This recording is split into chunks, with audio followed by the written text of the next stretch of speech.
welcome to the program today. Mr. Sathi, you have been working in South Asian strategic studies and strategic issues for many years in different capacities as a diplomat, as a politician, as a regional diplomat, and as an academic also.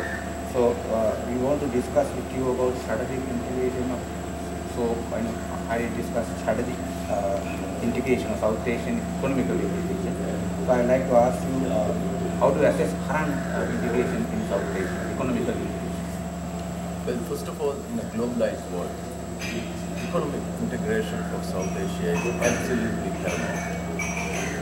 If we delay this process, we are losing a lot of opportunities, a lot of gains and advantages.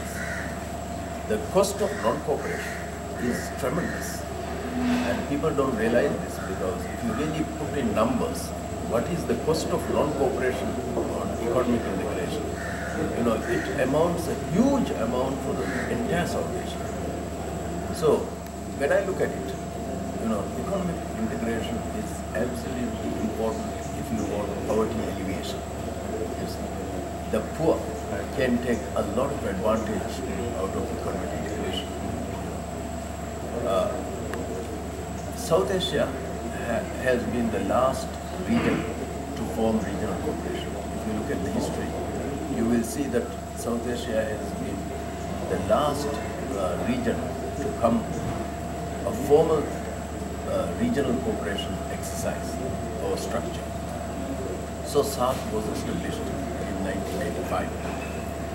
Now since then, and I've been as an ex-SAARC Secretary General, and during my time as Secretary General, I was successful, and with the tremendous support by 7 countries at that time.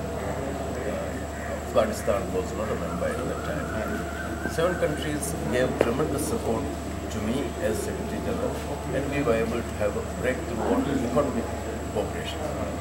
Hitherto, it was always restricted to cultural cooperation, social issues cooperation, various non-controversial cooperation.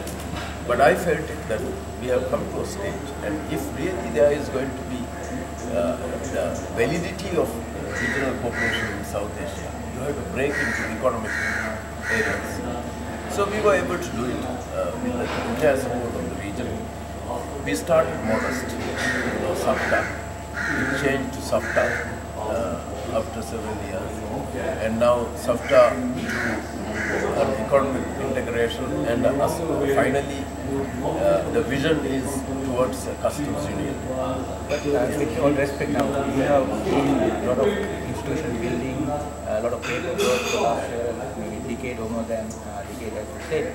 Now, but we don't see real numbers. So, what are there serious challenges in terms of kind of implementing, or there's no real economic viability? So, what are the opportunities that the economic viability is unquestioned. If anybody can mind apply on the advantages and the disadvantages of South Asia economic integration, but will come to an easy answer. That there is so much of opportunities, so much of integration, output that can derive from the people of South Asia. Here you must understand, whatever we do, we are doing for the sake of the common man on the road. Ultimately, our focus must be to uplift his condition. So, economic integration is one of the ways, and easiest way, and the fastest way of approaching that man's condition. people on the street? Yeah, people who are, deprived, who are below the poverty line. This is the, this is the assets we have, the human brains, and we have to address them. And I believe that we can address them collectively and on a more focused manner if you have the economic integration. So then what are the challenges? The challenges is very simple. You should understand, South Asia has a history of wars between 2 nations, bilateral disputes, boundary disputes, various types of disputes we have gone through in the past. But that is past. Today is a different day. and tomorrow it's going to be another different day. So unless we are ready for it, and what I find is two things: a trust deficit is there Among countries. among bilateral, in the economic integration process. Initially, what smaller nations thought was India may flood the market, and therefore it is not good to have economic integration. But the fact is that India has a buying power of millions of people, and none of us should be naive enough, to understand that. For me, I have only 350,000 people, out of which economic buying power could be nothing more than 30 to 40,000 people. But instead of that, if I can integrate into economically into Indian economy, I have 350 million people as buying power. So these are facts of life. But I find you are very optimistic about. I am very optimistic, and there is no reason why we should not. Okay, so let's say now if we have integrated South Asia economically, that is, as you said, there are a lot of opportunities for people and among to the countries in different sizes, they can have different benefits. But now people talk about, say for example, risk, especially the security risk and strategic risk. So what are the strategic implications of having an integrated South Asia? I will tell you how I feel it. First of all, I said there is a trust deficit, that continues to be, and over a period of time, probably we will start learning how to trust each other. Right. And it has come a long way. I have seen South Asia for the last 30 to 40 years. It has come a long way. People don't realize it because, few of us will go through the whole exercise from day one. I, for one, have been fortunate enough to be involved in this South Asia exercises for decades.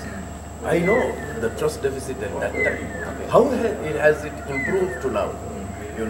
Of course, there were reasons for it, because the world has changed.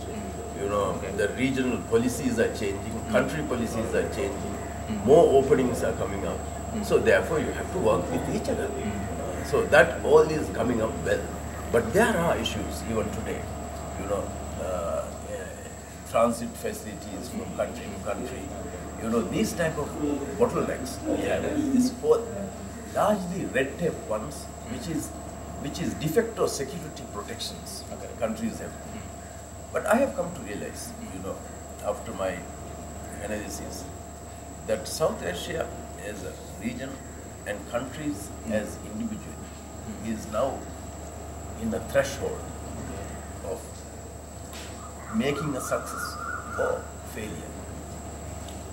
Very interesting, economically we have come to a level, even if you look at nationally India, nationally Sri Lanka, nationally Pakistan, nationally Bangladesh, and if you put the region as a whole together also, what I'm going to say will apply both, as a region, as individual countries. We have come to a level of economic, integration, economic progress, economic prosperity, to a level where we cannot go anything furthermore unless we address strategic and security issues.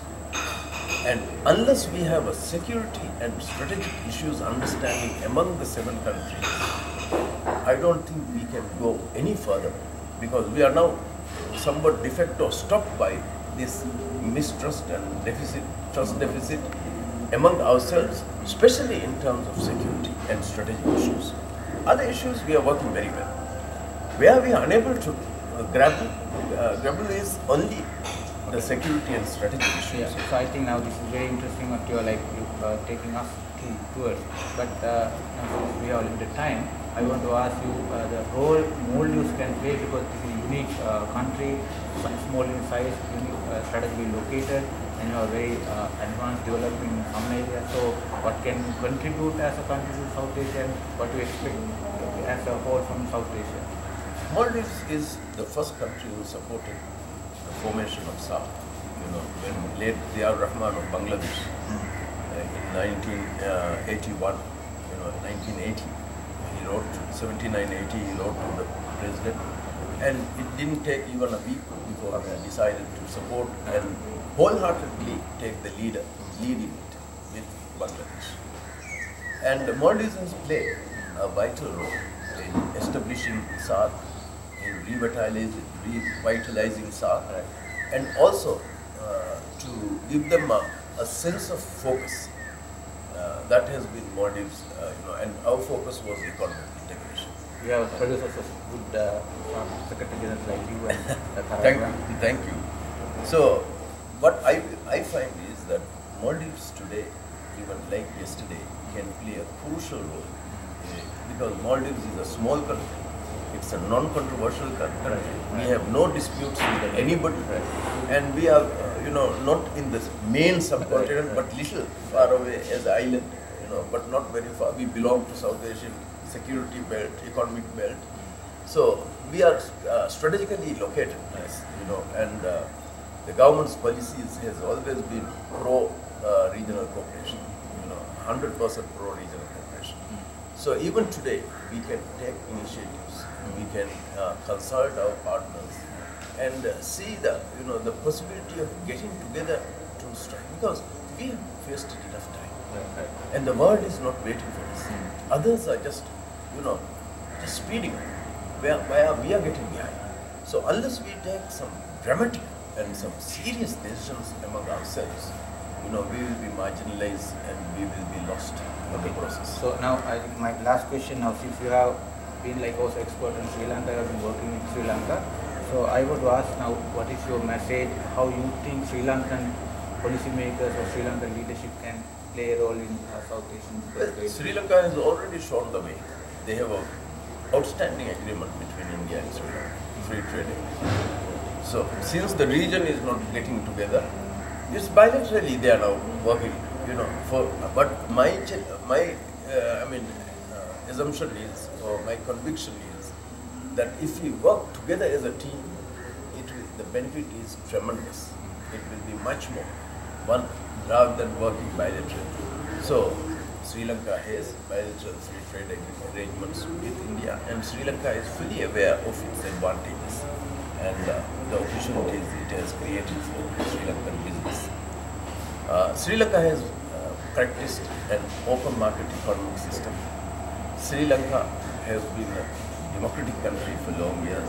For that matter, I am so happy that this is the first time the entire South Asia have democratic governance. Before it has never been. There are a couple of countries on different other types of governance. But today, my feeling and my conviction is that 8 countries of SAARC being democratic, there is potential unlimited. Thank you, Saki. It's a really pleasure to talk to you. Thank you. I hope you will have your post kind of active and work in South Asian region. Thank you very much. Thank you.